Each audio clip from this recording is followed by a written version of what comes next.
What is up, guys? It is Captains here, bringing you a 12-in-1 search and destroy on the map Carrier with the MSMC.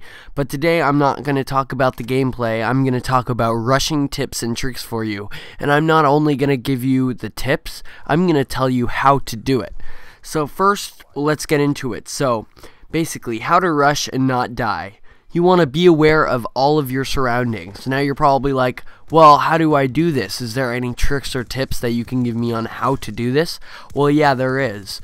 So this is a weird tip, but what you want to do is when you're on the mic or not on the mic, you want to be quietly, super quietly, so no one else can hear, whispering to yourself everything else that is going on.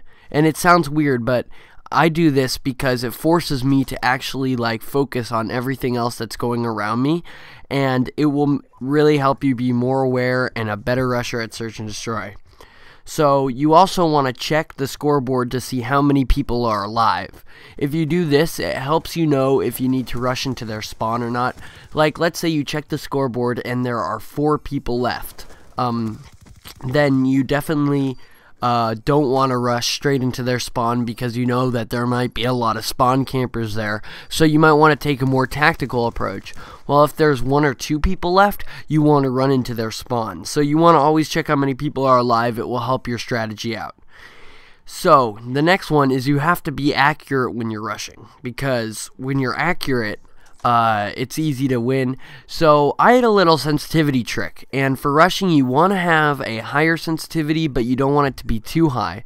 So what I did is I took the halfway sensitivity, which was 5 in the earlier Call of Duty, 7 in this one, and I went up 1 to 3 sensitivity. So in Modern Warfare 3 I use 6 to 8, in this game I use 8 to 10, I use 8 in this game mostly.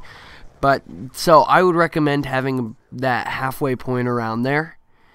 So, one thing before I go on to the next tip that I wanted to say was, here it's funny because Treyarch, the theater mode is funny here.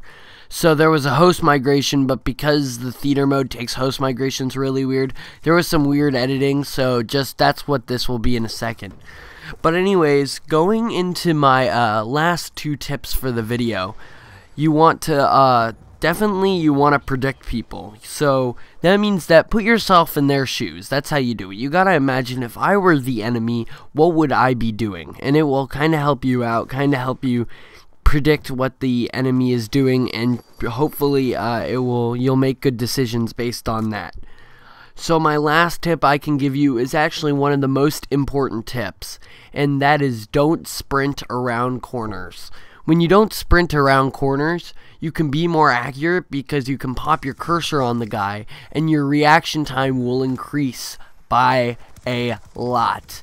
So you definitely don't want to sprint around corners, and that is the final tip. But anyways, thank you guys for listening. Hopefully a lot of you would benefit and rush with my tips in the future. I definitely would just try out the first tip once, and that is the video. Thank you guys.